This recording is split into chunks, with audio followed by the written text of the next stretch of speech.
Vote వేసే ముందు ఆలోచించు, ఓటు వేసే ముందు ఆలోచించు.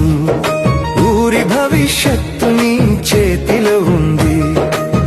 డబ్బులు పంచి గెలిచే వాడిని కాదు, మట్టి మనిషి మంచి మనిషి కావాలి సర్పంచ్. అభివృద్ధి అంటే రోడ్డు వేగం ఒక్కటే కాదు, ప్రతి పేద ఇంటికి మంచి నీరు అందాలి. బడిలో విద్య, పల్లెలో వైద్యం, ప్రతి వీధిలో వీధి దీపం వెలగాలి. రాజకీయాలు కాదు, సేవకుడే కావాలి. పంచాయతీ పనులు ప్రజల కోసం చేయాలి.